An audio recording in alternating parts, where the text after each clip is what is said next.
Welcome everyone, Dr. Thor here. Get ready for Gnosis. Well, this is part 3 on my continuing review of Charles James Hall's 5-volume work on his contact with extraterrestrials.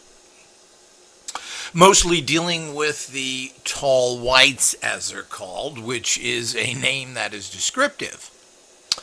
Again, the series is very interesting because it gives us an interesting and personal look at extraterrestrials. So it's not just about being abducted, contact, technology, etc. We really get to find out what kind of people they are. And they are people. What kind of personalities do they have? What do they value? The problem is there's also a lot of mystery here, and like all these books, there's some real fascinating things about it and things that bring great questions. First of all, why didn't he ever film? Now, his answer to that is that he was trying to stay alive, meaning that he was very frightened. Now, one interesting thing, and of course there's two ways of writing things and how to look at literature when things are written. Now, I don't know how many people have been in very frightening situations. Probably older people who have been at wars, or people that have had things happen to them, or have went and met some very strange. Now, I have had physical contact with extraterrestrials, and it's extremely frightening. I've also been held at gunpoint. So the whole idea is that, what does this all mean? Well, it means the fact that you have an understanding. Now, if you were to write about this, people that be over-descriptive, saying that this person looked like this and had a scar here and this or that, when somebody's holding a gun in your face or you are extremely frightened, you tend to recall the state of how you're feeling. And of course, this is how Charles was writing. I was fearful. I felt terrible. Is this real? Where am I? So he's recalling the emotions of the moment, which is generally how you remember things. You will remember details as well, but you're not remembering intimate details besides the grossness of it. You know, they're tall, they're white. Trying to get details, generally, you're too fearful. But there are problems with that. When people start to get too descriptive, they were 6'8", and they had a robe with a number on it, and they walked and limped, and well, when they do this and being overly descriptive, generally that probably means that they're not being realistic or even lying, because they're filling in details that they don't really remember, but it sounds really good. We have all these details, so it must have happened. On the other hand, you can also talk emotionally to get away from things. And a little of this bothers me with him because he does talk a little bit too emotional. Saying that he wanted to stay alive and didn't take photos is not a good enough explanation for me. And since he never mentions really signing any military agreements, he was given carte blanche to this area like no one else was. And he probably could have gotten photographs, and certainly cameras in the 1960s weren't exactly new. So there's all sorts of cameras he could have gotten to try and take pictures of numerous things. After all, he had 2 years worth of contact, and we don't even have 0 from him. So he claims that when and if someone makes a movie, and of course this documentary on him, that he would make sure they were described properly. Well, that's not good enough. I'm afraid there's an awful lot going on. And he didn't think for a second to take photographs. Of course, I'll tell you as well, is when you're extremely fearful, even if you have a camera with you, oftentimes you don't react to take the picture because you are so overwhelmed by the situation. So all of this is, but that is not a good enough answer. He should have come up with something else. Particularly in the 60s, it was easier to sneak photographs of top secret stuff. After all, he was alone. He was in this giant place. There was mostly nobody around him. And he was there for long periods of time, and there's no pictures of anything. Now, if he was told not to or they confiscated, but that doesn't seem to be in the conversation. And, to me, that's a what? Strange. Now, we got to remember that cameras are everywhere now. They're two in some cell phones, or is there some that have four? They're everywhere, and they're pretty good quality that can take pictures even in dark. And people have cameras everywhere, and cameras are dirt cheap. Yet, where are all the pictures? We don't see pictures of much of anything. And this has now been going on where everybody has a camera for at least 10 years. Yet there are no pictures of hardly anything. Of course, there are a lot of pictures now as well. And of course, you have to just go on the net and look for them. But we're still not getting, particularly alien type pictures. And we're not really sure. I don't think things like that would be allowed to stay up. So people think that you can just take pictures and do everything and there's no problems. They either call you a fraud or, like patents. 5% of patents that are out there are not granted for physical products because there's a national security problem. Well, that's fascinating. So what happens with all this? But you do see hundreds of pictures now. I just saw some recent pictures of UFOs in areas that I was active in. Really good pictures of these ships. So they're out there. And they're getting more and more and so forth. But this was not the case in the 60s, and cameras were relatively expensive, even though there were cheap Kodak cameras and 35 millimeter cameras for a long time. But you got to remember, first of all, this is 1965. This was just prior to Star Trek going on the air and prior to the moon landing. So there wasn't a lot of extraterrestrial things. And in terms of space movies and so forth, there really were no big space movies that I can think of until Star Wars hit. Star Wars then allowed all these space movies. Before that, there was basically Flash Gordon. And this was a big serial in the 20s.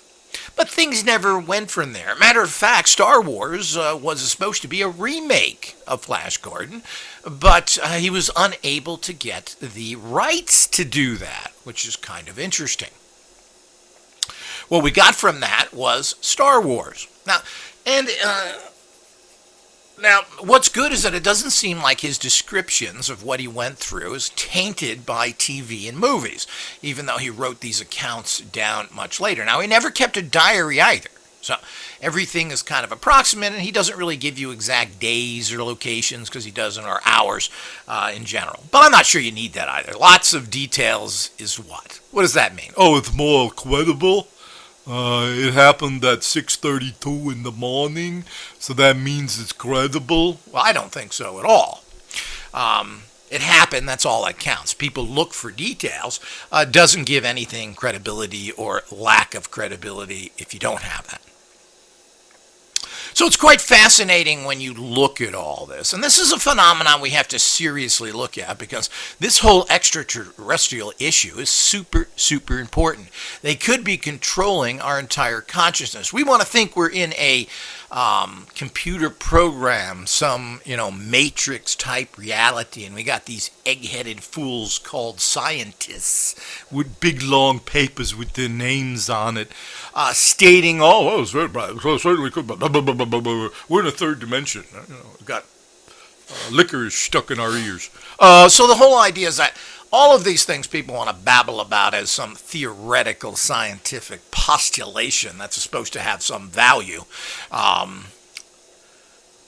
which I, of course, totally disagree with. It's just postulation by pseudo-intellectuals, semi-experts. I'm not sure there is an expert. An expert has to be able to do something, not hypothesize about it.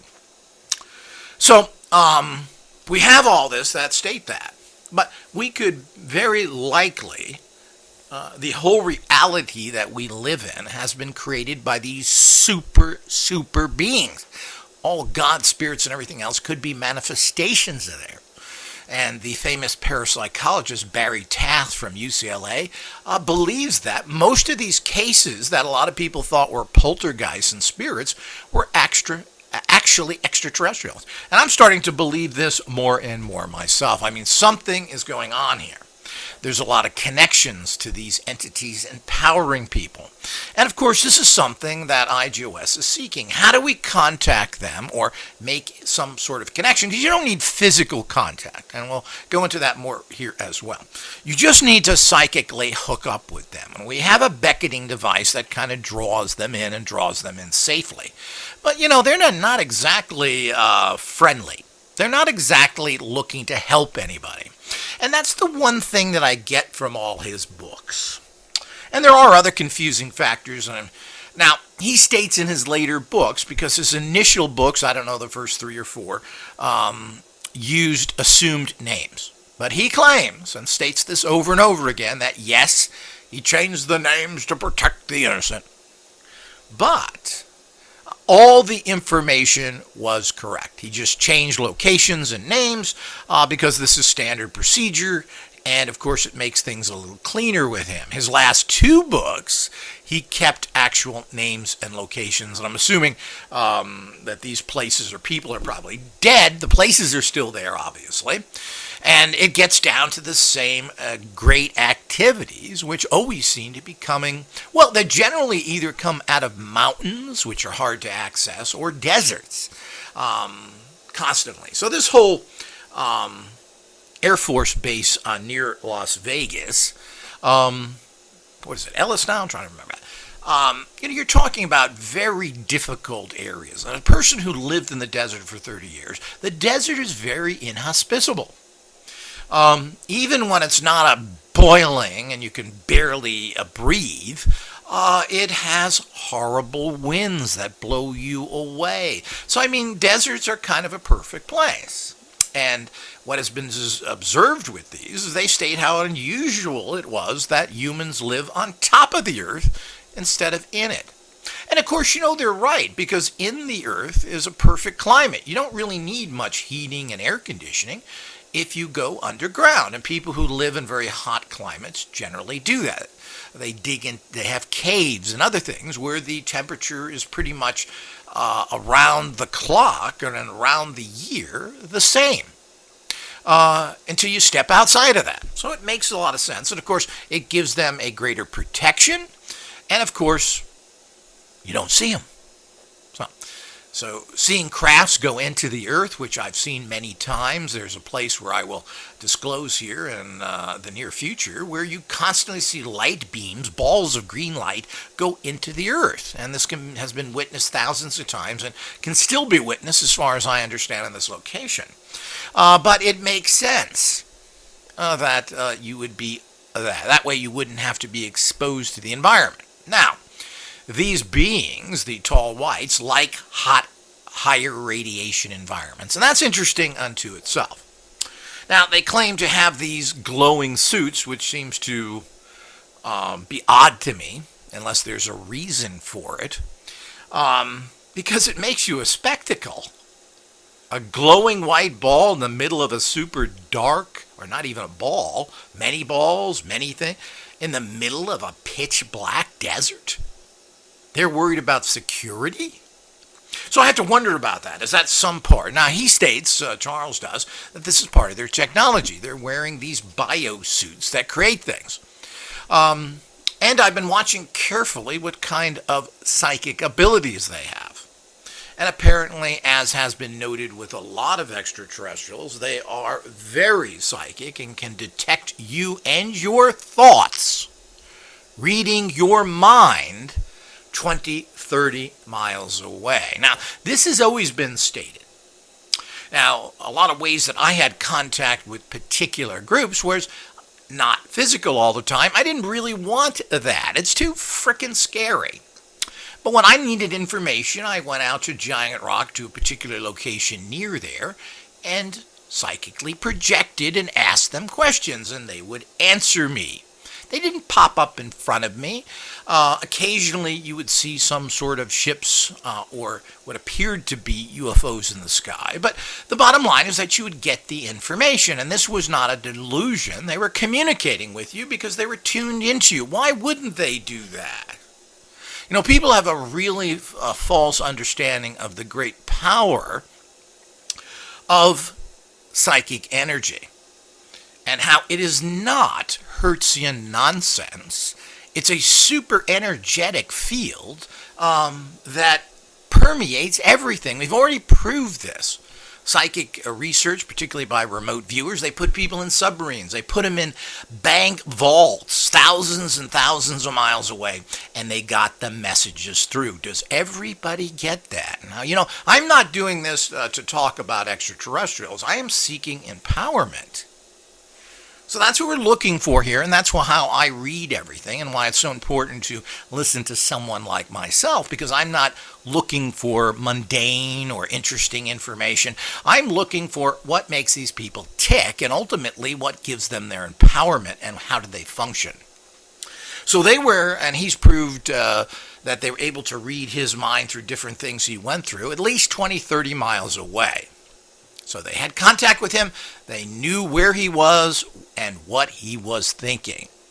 Now there seemed to have been some sort of verbal exchange, even though their voices and everything else are a little bit different, but apparently there was that. I'm trying to figure out if that really happened or were they just speaking to him psychically and he thought he heard it physically. But we do have an instance, and this is one of the problems I've had with his writing that doesn't make sense in his later volumes. He still, through his later volumes, doesn't know if any of this is really real. Apparently, everybody that worked in that area generally ran to the officers and said that they're not going to go back there. They're never ever going to go back there. And they were all giving Section 8 discharges for the good of the medical discharges for the good of the service. And these are honorable.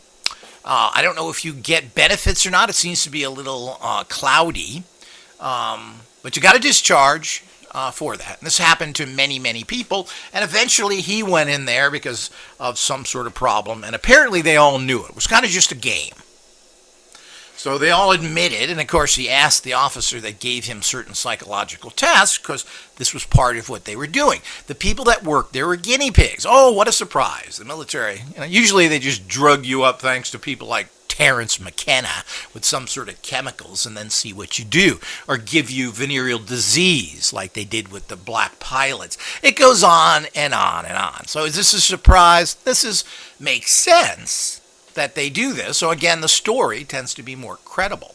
So he went there and he said, you're crazy, you're having all these problems, we'll give you an honorable discharge and we'll send you for R&R.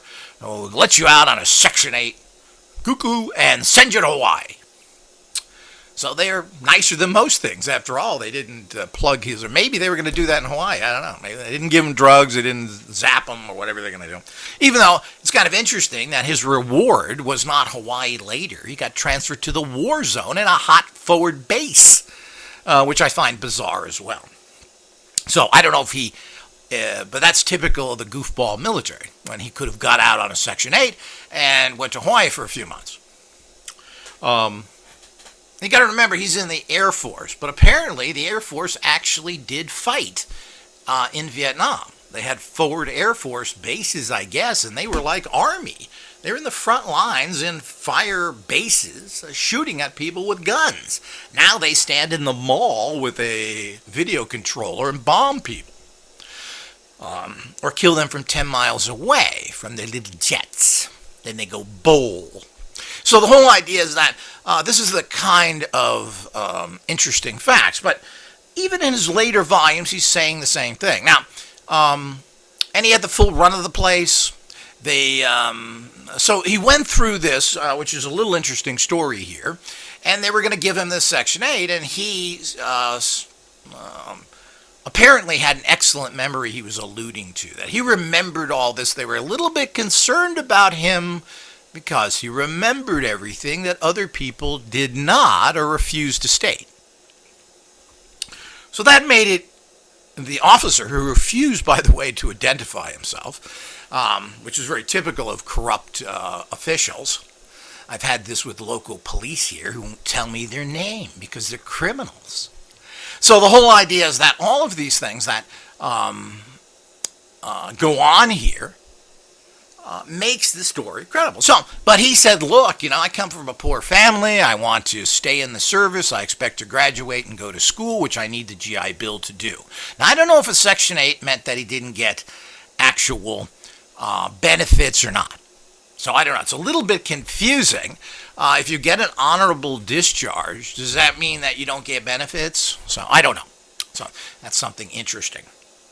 But they had this little discussion, and of course, all through all his books, everybody states that he's a genius, he's smart. Now, he's trying to build his credibility by saying, I'm just not a dumb hillbilly, I'm assuming, but he's a genius, he saved all these lives, everybody loves him because he's so competent and so smart. Because generally, military aren't very smart. Even now, the Air Force has a little smarter people in it because of the tests you have to take. And even back then, you had to. But apparently, he got very high math scores and everything else, of course. What do they do when you get big math scores? They put you out in the desert filling up balloons to shoot in the atmosphere. Me military man. So the whole idea is that that's how these things work, which is, again, that kind of just makes the story credible. So if you could swim really good, they would put you in the mountain division so you could walk through the snow. I know this from personal experience of people I've talked to. So the whole idea is how the reality of all that is quite fascinating.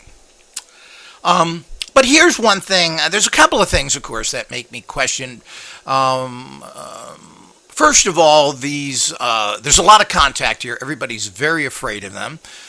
They always seem to be heavily armed. They have things that he calls pencil-type weapons. So apparently, they were like laser beams that could burn and kill you that were the size of what we would consider laser pointers. And they all had this, and they weren't too reserved about using it. If you approached them in a way they didn't like it, or they felt there was some sort of threat, they would quick draw you and zap you right there. And this was their attitude. They also seemed to be very emotional people in general. They came in groups, children's, wives, etc. There's males and females that are traditional. Now again, we all would think, the first thing if I found a extraterrestrial body, and one of the reasons I had a problem with someone who claims they did, is what is the first thing that you would really look at on a body? Well, you obviously look at the head and the eyes and so forth. But you would immediately go and see, well, are these common humanoids? Do they have sex organs, and what do they look like? So the first thing you would do is you would check that out in terms of if you had a body. Certainly you'd be interested in that, and of course he makes no comments to that. The other problem with him is that every chapter starts out with Bible verses. And what's interesting here, because a lot of people have stated, well, we tell them about extraterrestrials, the religion will be... This did nothing to him or his family's religious beliefs. If anything, it has strengthened them. He considers that God created the aliens like he created the humans. There is no problem here in his mind thinking that for some reason... there is no God because there's aliens. And I think that's the proper way to think of it anyway. Why wouldn't there be other species? Well, he only created Earth, 7,000 years ago, like the born-again monkeys tell you. So this is what you hear from all those idiots. But, that's just silly. So it didn't bother him, and his books are full of Bible quotes. And he's a devout Catholic, as is his wife and family. So... that bothers me as well because it shows me. But it's something that everybody's a crutch that they lean on. And he claims that these extraterrestrials, like I've heard from so many others, all have similar, quote, Christian beliefs and live by the, quote, golden rule. Well, the whole universe lives by a golden rule because there's nothing special about it. So... unless you're a psychotic group of murderers who think it's fun. But generally, you don't kill each other, but you'll kill others. So the whole idea is that this is also something that has to be looked at. I was looking, where are you coming from? Because I've talked to a lot of people who have, everything from free energy to other systems. And, ultimately here that God, Jesus, you go, another one of these guys. And ultimately, everything goes back to that because they're really infantile thinkers. If you believe in religion, you're an infantile thinker. It's a stupid comic book belief. If you want to go into the fact of that it's good moral teaching and guides, well, that is how religion should be taught. This is guideposts for you to follow in life. And here you can go to read this book every day that tells you not to kill people because apparently you want to. So, this is what it's all about. And of course, a lot of Bible writings, particularly old Jewish commandments, had a lot to do with surviving every day. Don't eat this meat. Wash yourself here. Do this. Make sure you have children. So a lot of these commandments that have now come down to 10, which are galactically used, are just practical common sense. But there are hundreds of other commandments, of course, that everybody just, let's forget about those. Because, we no longer eat sheep eyes. So the whole idea is that these kind of things have to be understood. But this is where he's coming from. Now, he has become a nuclear physicist, apparently. There's a lot of little things that don't make sense. And he has a master's degree in business. He's an MBA. Because there is an issue here of him being unemployed at one particular time where his wife stated this. Well, you're unemployed now. What's this book you're writing? Let me look at it. And, if something happens to you, nobody knows. We're not going to find this in your computer. Why don't you print it out and have us look at it? It seemed to me she was looking at something that she could sell, and that's exactly what happened. And one of the problems is that how much of the text are fill-ins. And of course he has a lot of fill-in because there's endless pages of him saving people, military stuff, his Vietnam adventures, etc. This is his life story. This isn't about just the tall whites. And frankly, I was not very interested in that and how he saved things. But I guess he's trying to build himself credibility. And of course his horror stories about Vietnam, which everybody has that went to Vietnam. We can thank the criminal governments for taking people out of schools and their homes and putting them in a horrific war that they had no intentions to win or couldn't win. A little bit of both. So the whole idea is that here we go again with that, which I won't extrapolate on and bore people. But it's interesting. So there's an awful lot of that because if he, as I mentioned in my previous talk, if we took all the personal things out of there, this is a one pony show. It's a small bit of information because there isn't that much. The stories are very repetitive. They generally can run super fast. They they float everywhere. I'm not sure they actually physically ran, even though he claims he saw footprints, meaning they were walking as well. And this is where you look at details and find out what this person is saying. But they float everywhere. They float around. They're very emotional. They're very protective. They come here in groups. As a matter of fact, there seems to be constant new arrivals from the different planets. And here we go again with things that don't make much sense because he has no information on them. While he starts to communicate with them about the women saying, well, what are they, and there seems to be wanting to blend in with society, even though apparently, I don't see how the descriptions of being tall and your face is white as a piece of paper means that you could blend in. But apparently they did. Sometimes he says they have white hair. Sometimes they have blonde hair.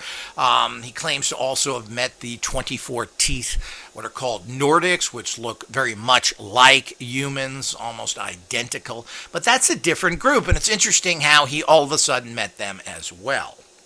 But we'll get into that in a further lecture. There's too much to cover as usual. I want to try and keep these down.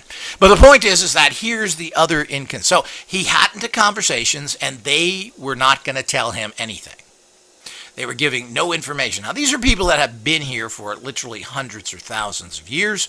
They're communicating with and he talks about this, another area that I don't quite understand. He doesn't seem to have much information.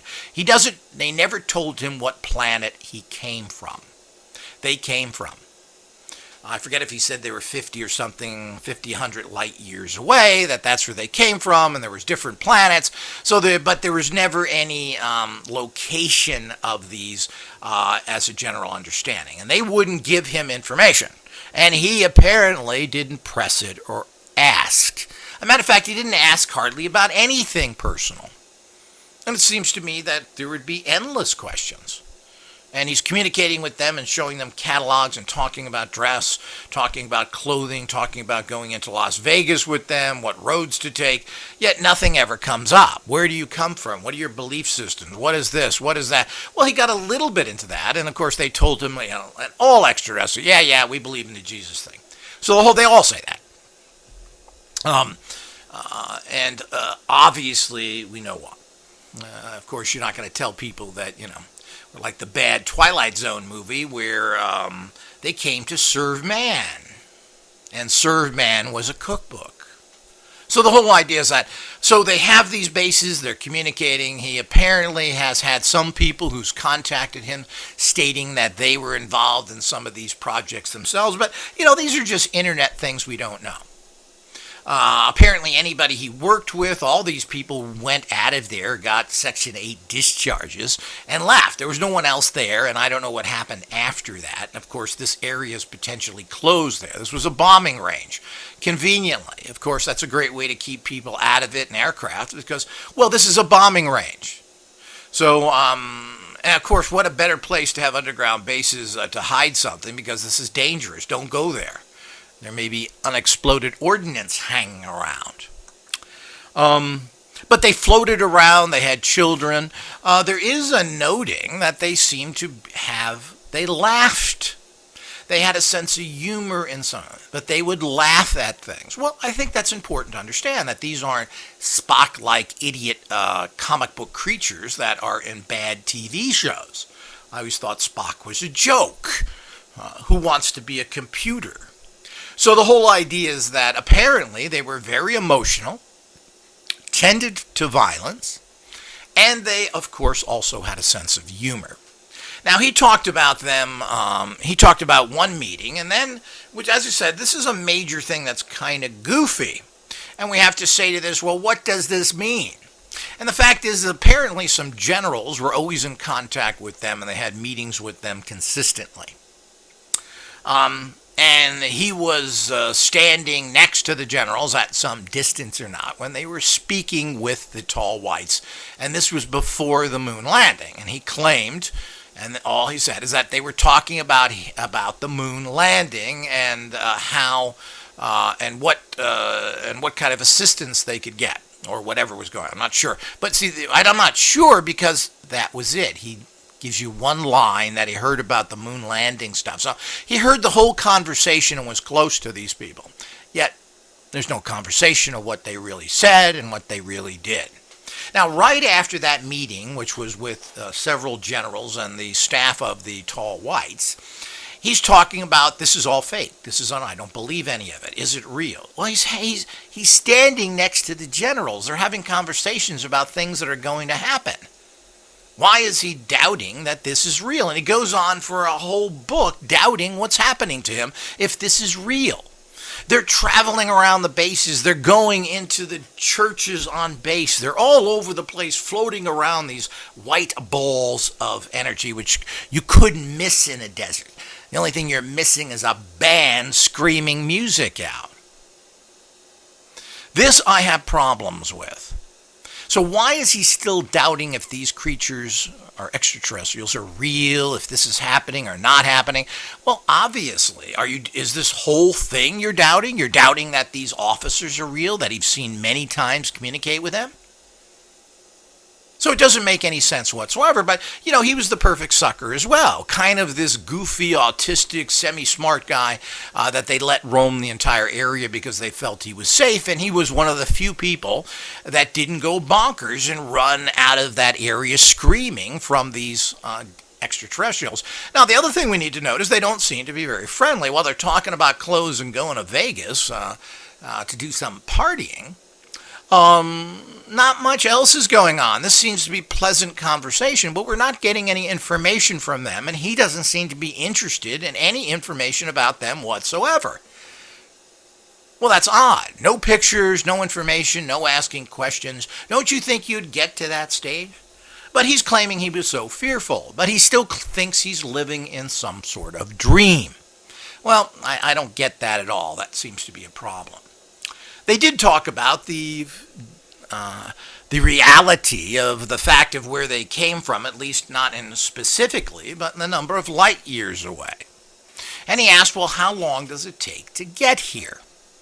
And there's some kind of odd conversations. Well, initially it took us a couple of years or something. And then, of course, it was shortened by some guess new technology. And he said, well, how do you do that? Because you can't go faster than the speed of light. And he talked about and even apparently had a book from Einstein, the horny little guy who got it all wrong, that all science worships now.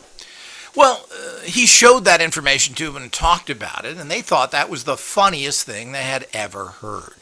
They laughed to the point almost falling on the ground, which is interesting, again, that they have levels just like humans are. Now, is that true? I don't know. But point is, they were constantly able to laugh and thought that that scientific theory was the most absurd thing they've ever talked about. And the speed of light and everything else is something that faster than the speed of light, otherwise known as tachyons, which are existence already, and we know that they are part of the whole manifesting reality, was the way things worked, and that it's ridiculous to think that you can't go faster than the speed of light. And that's right, because when we talk about these vast differences in outer space in the universe, we're talking about light years away. Now, light years away means at the speed of light, which is the fastest we think we can go from the scientists, the theoretical scientists who've solved all our problems. We're healthy, wealthy, and wise thanks to science. Have told us that we can't go any faster than that because one little autistic Jewish guy from Germany said that we can't go faster than the speed of light, whose original math was all wrong. And while I like Einstein basically, because he was an alternative thinker, he was supposed to be basically retarded as a child, and he has a long record of making all sorts of mathematical errors, and was stuck in his own belief system and couldn't get past it. He was done. Stick a fork in him, he's done. So he had no use by the time that he died, and probably was just as well that he did die at a fairly young age, or not fairly young, but at an age that is appropriate. Because he knew nothing, and he was stuck in his own belief system because he couldn't get past it, and then everybody patted him on the back, and now science, and this, of course, his theories are based on 500-year-old Newton beliefs, and extrapolated by him, is still what this entire world runs on. Pretty sad. So the whole idea is that it makes no sense that nothing is limited. Why should we think that speed is limited? Because of some goofball mathematical equations that look like pigeon scratchings in the dirt. That they tell us mean something in their pseudo-intellectual realities. These things mean this. They do? Well, let's see it work. So the whole idea is that's nonsense. And they fully agreed with this. And what's interesting is that Charles has his own faster-than-light photonic understanding formulas himself, because he is a nuclear physicist now. And he goes into his theories in the book as well, which is interesting, and I think is much more credible, of course, than Einstein is. But they just thought that that was the funniest and stupidest belief system you could come into. Yeah, well, I guess we have similar belief systems, because obviously that's stupid. So you would never be able to travel anywhere in the universe if you were limited to the speed of light, because we're talking about some of the closest planets are 100 light years away.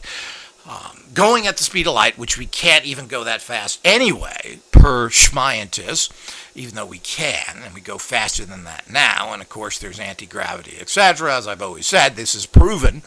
But if we had to go even at the speed of light, because that's how they talk about things, because they can't get over Einstein, is the fact that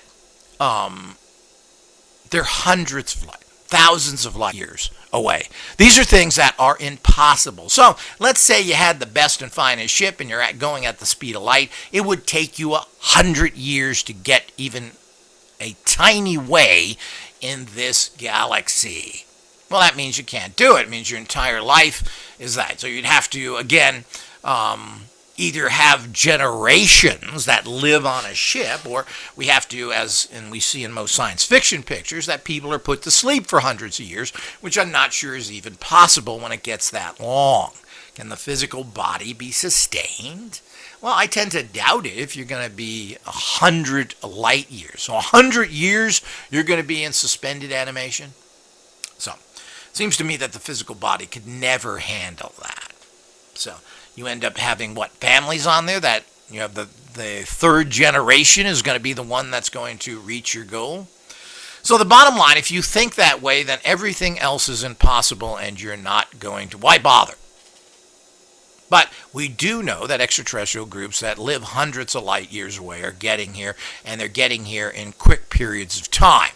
Things that took maybe a year or two are now down to months and even weeks. Again, that's not entirely clear, but they're able to get here pretty quickly because they're going faster than the speed of light. And that whole theory is bogus. I'm not sure why we should believe somebody who was born in the late 1800s to tell us about life now, when science has completely changed. So these are all the things, but you got to remember that science is deeply rooted in that. I keep telling people because they're never going to get anything from them, including their poison vaccinations that they want to give everybody. So as we get going with all these things, there are no solutions from the common world, while there is a group of people that have all this technology. But here he is listening to the generals, by the way, they're generals, talking to the extraterrestrials. They're having conversations. He hears it, but we don't get much of it. Virtually nothing, actually. There's no practical information. He just says they're talking about the moonshot. Well, what does that mean? What about the moonshot? What are they talking about? Did they assist or not? There is some talk that the fact that the Mars rover was assisted by these people who can get to Mars in a very quick period of time. I don't know, hours. It's 7 months to get there with the Tinkertoy technology we have now, just to get there in heavy radiation environments. Apparently they can get there in a few days at the very least. Now, the Mars rover apparently was having serious problems because of the Mars dust. The Mars dust, and of course why they didn't have some way to clean it, I don't know. You think they could have put an arm or something there, but the dust from Mars was settling on the solar panels, which kept the unit going. And they were losing the power, and of course everything's run by power. If you don't have power, the Mars rover is nothing more than a metal rock. There's nothing happening. It can't transmit, it can't move, it can't do anything. So mysteriously, when they were having this problem all of a sudden, the panels were cleaned off. All of a sudden, not only were the panels clean, they seemed to be very clean, and they were able to charge up the batteries 100%. All of a sudden, why? And of course, typical NASA, the Nazi Aeronautical Association, by Vanu, I make a dead people. So the whole idea is that all of a sudden, these things were cleaned off. And it's just the Martian wind. The Martian winds blew on it. And, well, anybody who knows about cleaning and dust and everything else knows it takes a little more than that. So apparently, and this also happened in the middle of the night, all of a sudden it's morning and it's powering up again, and the cameras there are showing clean solar plates. Now, this was thought that this was part of what they had to this Tinkertoy to be taken care of, that the tall whites did that for them. Well, I guess if you want to keep regular science going, you do something as silly as that. But that sounds like something a military guy would ask. Yeah, let's go clean some windows. We don't need to know what's up there. We just want to make sure that works. So, I mean, this is I'm never surprised by these silly little stories, but it's very, very interesting. So, apparently, this is one of the things they did. But there's no information that he gives on anything practical. They're floating around the base, they're going in and out of the chapels, the kids are running around, they're playing, and apparently, they brought a human kid to play with the extraterrestrials. So they brought a little human girl in there to play with the other extraterrestrial girls and so forth. Well, and apparently they all had a jolly good time at it. which again makes sense. How does this work? I don't know. Probably children are more accepting if they're well adjusted to these types of things. And of course, just like they wanted to see how he reacted with these extraterrestrials, they wanted to see how human interaction was, particularly children to children. So apparently there wasn't any problem, but I don't know how we really know what a problem is or not. I mean, they are breeders. They obviously have some sort of sex. So when you start getting people together at other ages, are there jealousies? Are there sexual problems? Certainly they have children. They have women. Well, what's going to go on there? How are they? These are the kind of questions that you don't ask, but Mr. Religious Boy probably didn't think of any of that, since he seems to be a very primitive, low-level person believing in these comic book religions. So you're never going to get thoughts like that. I don't think there's any mention of sex whatsoever in his books in terms of their physical body. What kind of breasts did they have? Did they appear to have sex organs? All of this is not mentioned. I would think this would be at the top of my personal list. Now, that either makes me horny or smart. I'm not sure which. But the point is that that's what we would look at, and it's very common. But here he is going on in the future books that he doesn't quite understand what's real after he had these big meetings, and he's talking with them. So, what are we to make of all this yet again? Here we go again with these stories. There's no way to verify any of that. Does it make sense? Well, it does, and of course, supposedly, you can easily see activity at that time. I don't know how much activity in that area is going on, but there is a certain public access to this dark desert area. Yet, I've never heard of anybody of recent. I guess we could do some searches on this of seeing some sort of activity in the Nellis Air Force Base in that particular area. So, have they seen lights? Has this been reported? Now, the problem is when extraterrestrials look very human, you can't really identify them. And the Nordics, even though they have less teeth, but I'm not sure how they figured, did they count the teeth? How did you know they only have 24 teeth and we have 28 or whatever the hell it is? How do you know this? And of course, that wouldn't be very identifiable as a trait that you could identify an alien. So apparently they look very human, and there's a lot of groups apparently that look very human. I've heard this stated in many books. The Janus book, which I reviewed, which is a really interesting book that hopefully is difficult to get, which hopefully we'll have some sort of link to in the near future, or not near, but which talks about these people that look just like us. And they even talk about their propulsion system. And an engineer was taken on the ship and talked about the propulsion system. So you're talking about someone who has some credibility here again. And his whole family was taken. And these people look just like it. And they were going to integrate into society. Their planet was destroyed with a nuclear accident in their energy generation systems, which is kind of mind-boggling as well. But how many other groups are there? Now, the whites, which are tall, but not necessarily. They grow tall as they get older, and they grow very slowly. So a lot of them aren't 7-8 feet, as I mentioned before, but they still tend to be. There's a lot of them that are. So that's not going to be necessarily unnoticeable. There's white as a sheet of paper. That's going to be very noticeable as well. So they're going to have to use makeup and cover their faces and everything else, which of course isn't that difficult. They talked about makeup, and makeup certainly to cover up makeup has been around for a very long time. So you're able to cover up a white face pretty easily. But white is white. And whether you're goofy Vegas or not, people walking around looking like ghosts are not common in Vegas. I've been there often. There's a lot of ugly there, but there ain't necessarily a lot of white faces. Not white as a piece of paper. So here he is, he's doubting this, he doesn't know what's going on, he doesn't have any pictures, he doesn't have any information on them, hardly any detailed information. He does discuss, because this is a pet thing of what he's into now, and has been, I don't know if it's been back then as well, of this faster, he has his own theory, a photonic theory of propulsion, which he puts in his book, as I've mentioned.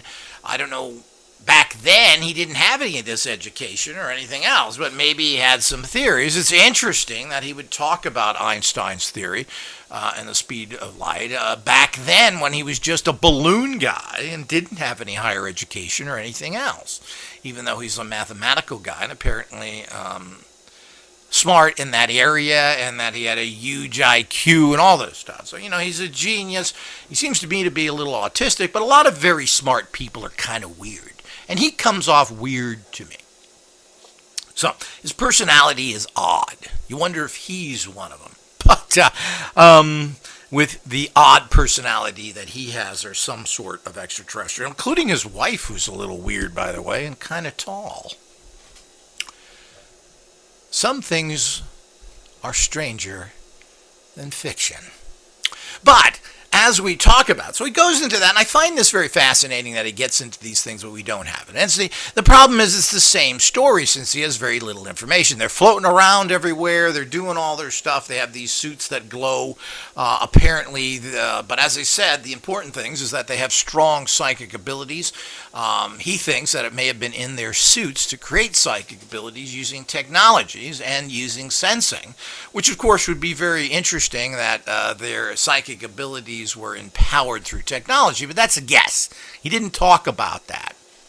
So, he didn't get information in that area. He's not a person seeking that, and he's not a manifesting scientist or an occult scientist. He's interested in very mundane things, but he did recognize the fact that they had the ability to telepathically communicate at very large distances. They couldn't be heard, as I've mentioned before. I would also probably, and apparently others did, they claimed you can't hurt them with guns. And he threw rocks at them and the rocks fell. They wouldn't get near them, they just fell right a few feet later. And this is classic in these cases. And apparently that's because of the suits they're wearing. The biosuits they're wearing do all this, as well as glow. So, which is certainly, as I said, the most obnoxious thing you could possibly have is a glowing white suit, particularly in a super dark desert. But how can you miss that in general? It doesn't really matter where you are. If you had a glowing white suit at Disneyland, you would be noticeable. So, these are the type of things that we have to look at. So, no information was gotten. They have, they're basically... while there seems to be all this children play and he's getting better to know them, everybody was scared to death of them and they were considered very dangerous. People were hurt. At least one person was hurt. Burned with their pencil-type weapon, which, as I said, I think is some sort of laser, which they all had. And the protective suits allowed them never to be hurt. So I'm assuming you couldn't sneak up on them or do anything else. It certainly would have been interesting if the test that he made with a rock was done with a gun. And you have to wonder why that wasn't done, because I would certainly like to know that, especially if I felt fearful. Well, let's see what a gun does. Good research. But, he's not thinking like this. He's kind of a simpleton, regardless of his high IQ, or basically his standard elevated ignorance that high IQ people have. Particularly mathematicians and other, they're all kind of weird. So the whole idea is that we don't get this information he has, and of course he tends to be meeting other groups. Now this bothers me, and also something I've seen before, that there seems to be bases with different alien... I guess people get along, only Earth beings don't get along. There are good extraterrestrials and hostile ones. Do you think that apparently the tall whites get along with the Nordics? Eat the same food? I don't know. It seems to me that I would be suspicious of these other races. There is the thought that all these people work together. They say that the Nordics are working with the reptilians. The reptilians may run everything. Then they say there's a group of grays that run everything. But people on different ships have stated that they've seen all of these extraterrestrials together on the same ship.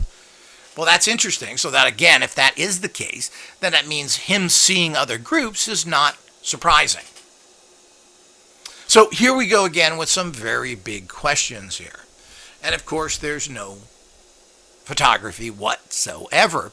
Now, his response would have made sense if they said, well, I couldn't take pictures. This is secret stuff. They told me not to, or I didn't think it was safe to do it.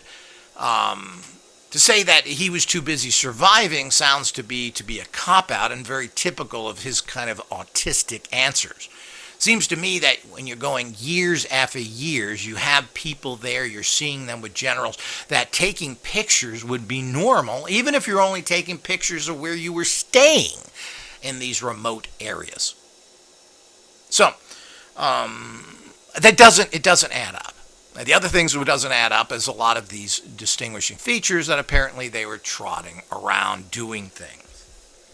So, and while they seem to be very violent and willing to hurt people, and why they would threaten some little guy like this who's not even armed, and be quite unfriendly, basically, actually, I don't know if they thought that making you fearful mean that you wouldn't attack them, but it tends to be the opposite with the human race.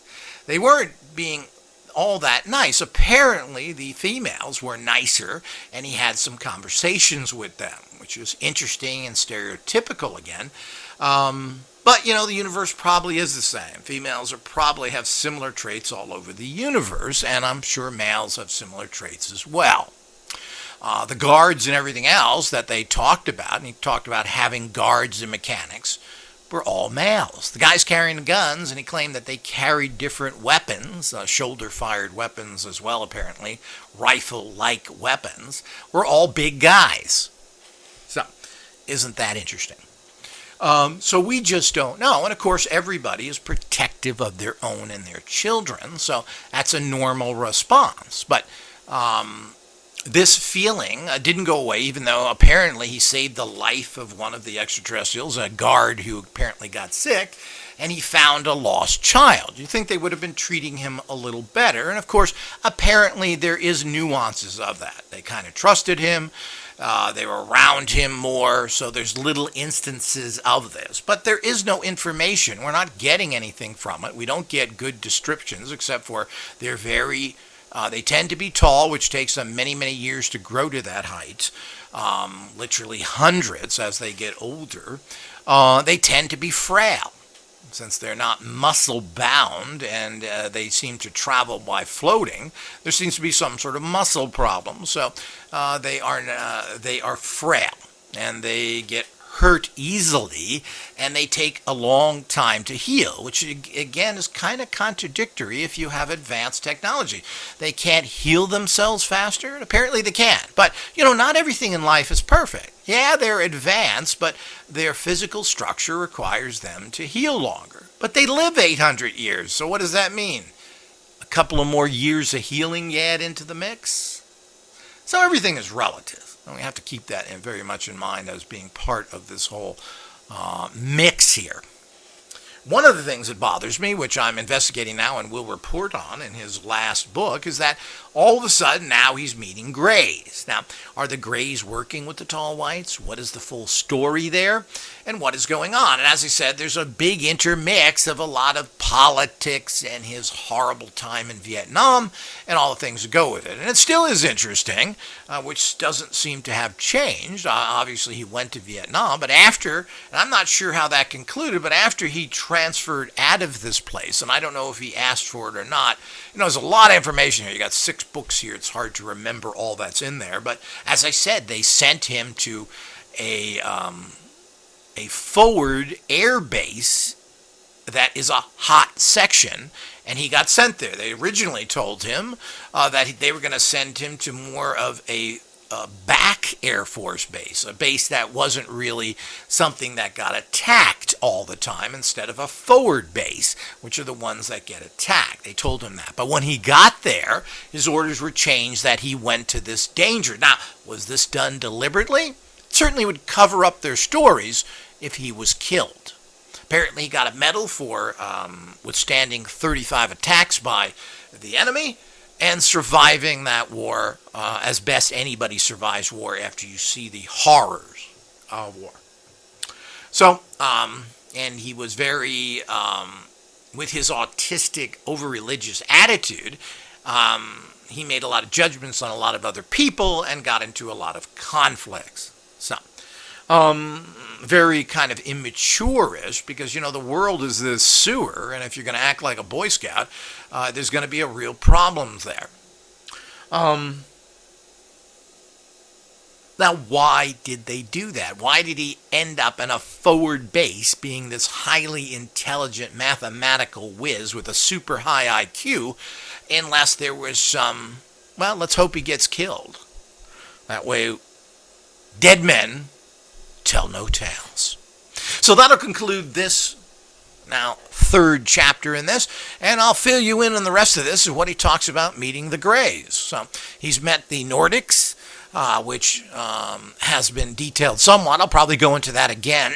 I kind of passed over that in the book there because I don't think he talked that much about it, but I'm going to discuss that again with the 24 teeth. Now he's meeting the Greys, and there's endless. This final edition has tens, 20s, I don't know how many, maybe 50, 60, 70 pages of filler in it. He's talking about, and this is what I've talked about when I introduced this, he's talking about roads. He's talking about gates. He's talking about desert fauna. What's going on? Well, this is filler and starts to move away from his basic, the way you describe things, meaning, yeah, I saw these aliens with giant eyes and I was scared to death. See, you're relating your feelings with the gross things you see. Now he's getting into details about gates and trucks and other things. You know, I wonder, and you got to remember, he's a celebrity now, and as I said, this basically is a one-trick pony. All the information about extraterrestrials could have been easily put in one volume, with a little stressing, maybe making two. And of course, you know, anybody that knows anything in the world is you don't make one thing and are successful and make money.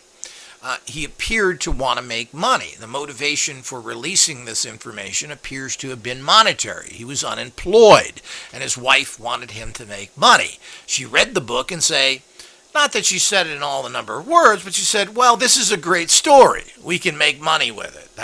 I added that. She didn't say that exactly, but it certainly was inferred enough. So the whole idea is now all of a sudden, since the Greys are popular, particularly at the time here, I think the last book he published was in 2012, which is quite a long time ago. Now it's 10 years since he's come anything. I believe he's fairly ill now because they showed him in the movie. I think he was in a wheelchair and other things. I'm not sure, but he certainly is not a young man. But the whole idea is that if you have 5 or 6 volumes? 5 or 6 volumes, meaning that there's 5 or 6 sales there. If you want to get his full story, well, you're going to have to buy all the volumes. That's what I did. I bought all the Kindle volumes of this. Now, if you don't do that, and as a publisher and an author myself, well, you want to write small books and make many volumes so that you can make more money from it. Because there ain't much money in books. So the whole idea is that the only way you're going to make really what you deserve out of something is make a super multi-volume of things. I even went so far as to cut certain books up that were chapters into actual lessons in a course. So that way you had to buy 10 courses to get that information. Of course, it was a very practical book. It wasn't of how to do things, not informational in nature or fiction. But, you know, that's what people do. And, of course, I definitely feel that throughout these books that there's a whole bunch of filler there. How true it is, I don't know. How many people he saved, how genius it was, how much everybody liked him, and all the other stuff. There's way too much of that. So I just kind of flick through those pages and don't even bother reading a lot of this. I'm not interested in how to fill up weather balloons and the record keeping and what the generals said. No, I find that all very boring. And getting through literally hundreds of pages of that kind of information is very tedious and boring. So he does a lot of that, particularly in his last volume where he's talking about the Greys. So I tend to think that that volume, which is another way to keep his career going, may be a lot more fictionalized, even though he claims it's not. In his last 2 volumes, he did not change any names. He talks about the Air Force Base itself. He calls it Nellis Air Force Base. He uses people's names, from what I understand. So the whole idea is that he claims none of that has been slightly fictionized as the original ones were. But, I don't necessarily believe that. All authors have a right of expanding on what they're doing to make a bigger impression. And we live in a Hollywood world, so you stretch the truth a little, it gets him another book, it gets interest in those areas. It's probably he's going to be repeating information that others have repeated. And how do you get past that when you don't have any information? Just like the endless stories of these extraterrestrials floating around and playing in and out of his truck and playgrounds, going through buildings, etc. All of this stuff, which is the same things they're doing. He's not finding out anything new about it. So the whole idea is everything to do with extraterrestrials, the tall grays, is just them floating around and doing the same thing. So now what he's doing in his later volumes is being very descriptive about the area and the problems he had and the truck he's driving. Well, this seems to be, he's moving away from what he should have been, which is talking about, as he did in the first volumes, his kind of emotional reaction to things. And he's still not discussing enough that, hey, this is real now. And I don't like the fact that he doesn't believe anything that's happened to him. Well, again, that's falling into that cop-out area and giving him an out of when you ask him, is this real? Well, I don't really know. Were they real? I don't know. I still can't believe all of it, but this happened. Well, this is the kind of problems with all these things we have to be careful of. The credibility of people. Who has credibility in that? Because they're theoretical physicists. I got big school behind me. Me got paper with name on it. That's credible? I don't think anybody's credible. Experts tend to be, or educated people have the same prejudice and bad information that uneducated and ignorant people do. And we have to understand that they're at a certain level. Now, there were natives, I believe, in some Pacific islands that built a replica of a small plane that flew over them, thinking this was God. Well, this is the extreme of being ignorant to technology, that you see something like that and it can't be anything more than a god because you've never seen anything like that. Well, that's a radical thing by people who are at the most extremely lowest level of understanding the technologies out there. But the average person should be just as good of a judge as an educated person who, coming from a basic society, are you that much stupider when it comes to life than a physicist? Well, not really. And most of the time, these mathematicians, these physicists are quite queer people. And I don't mean sexually. They're weird. They're odd. They don't know how to do anything. They need help with absolutely anything that isn't a book. They're confused by the simplest things in life and need the simplest help with everything. So, does that make them better because they've got the college behind them? Well, not really. These are all the things that is going on out there. So judging all this stuff is part and parcel of what's going on in this reality. And finding a good witness, a person who isn't got one hand on the Bible and the other one in his bottom, is difficult. Because there's not only the Bible in the terms of religious, there's the same kind of ignorant stooges that are atheists that believe nothing, that were nothing but meat puppets and followed the religion of scientism. They're no better, and to a certain degree, they're a lot worse because they're not open-minded. Religious people are always looking for the miracle and as much proof to that miracle as possible, even though they will rationalize if they don't get it. But the bottom line is that they're actually more open than these atheists and scientists, which go by sciences, and that's all they believe in. Nothing is real. We're meat puppets. How stupid is that? Well, that is much stupider than believing in a comic book religion. So we have to be very careful of who experts are and we get information from, and where are they coming from, and what is their perspective. Certainly, his perspective in his first few volumes makes sense to me. He's highly frightened. He's scared to death. But he wants to stay there and is able to emotionally handle it when no one else is, and has been able to deal with it. But it doesn't mean that he wasn't frightened all the time, and apparently he was. But he enjoyed his job, and he enjoyed that he was left alone, that he didn't have people over him, that he was by himself, that he could move freely, that he had his own car to drive around the base on, and everything else. So he had kind of a cushy job there. And he wanted to stay there, and apparently it was worth it to him. But he doesn't seem to have much curiosity, and his curiosity did not get the best of him or even motivate him to start getting some answers, even when he was in graces with the tall whites and others, because he was seen as a good guy that saved children, that saved the life of one of their people. And they had a greater opening and more discussions, but nothing came of that. It was him filling in. What is Vegas like? Well, let me tell you this. One interesting little fact that I'll end this section with is the fact that he did spend time in casinos over there as a break. Well, I guess who doesn't? A break from the military. And of course, this is 1965, and he doesn't name the casino, I don't think directly, but talks about its logo, which I think probably, and don't hold me to this, was the Stardust, which I think is probably gone now. But he had conversations with the dealer there and so forth. But this is the kind of information he gives you that is totally worth it. It had nothing to do with aliens, just about him taking a break. And he talks about a dealer and a guy that was there who lost a lot of money. And apparently he came there after having contact with the extraterrestrials and turned into a lucky guy. Now, I don't know if he was assuming that good energy was sent to him, and he made this guy who was losing luckily, and he started to win. And the dealer was totally corrupt. He was a card shark, and this was part of what they did. They actually hired card sharks to rip off the people that came in there to gamble. And he got a percentage of the amount of money that he took from the customers.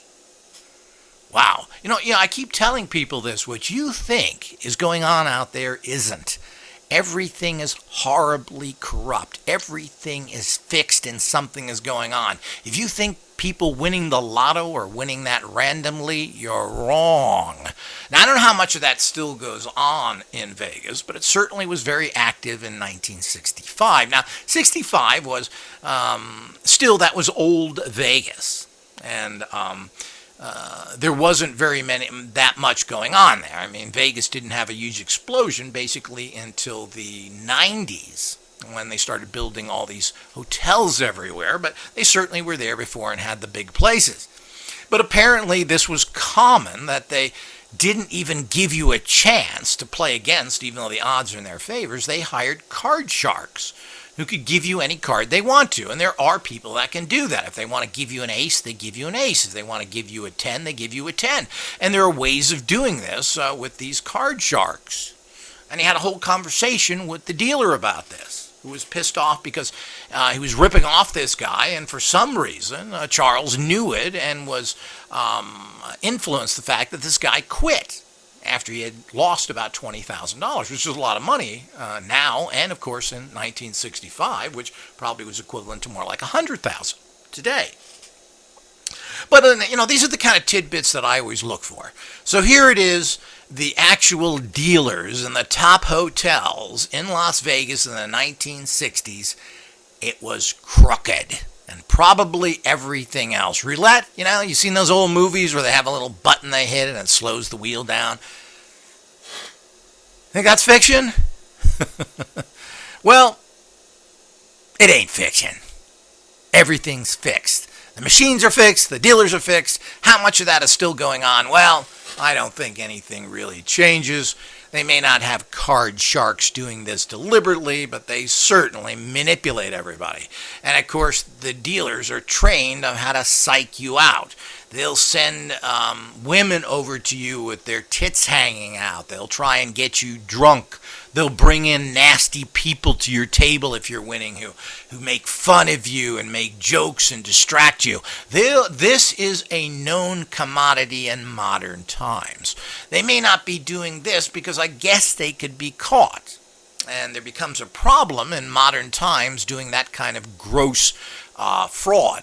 But they certainly do all the rest. and this has been talked about by many professional players who start to win, they're going to psych you out. They're going to manipulate you. They're going to bring people in to harass you, to make jokes, to talk stupid to you, to distract. They want to break your concentration, meaning they want to break your lucky streak.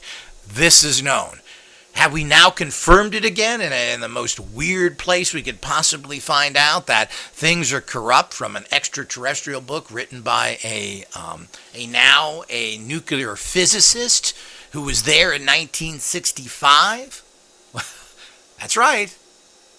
Here we get more truth and facts, and this is the kind of things that any person should be. This is what you look for when you're reading books and everything else. What is the story under the story?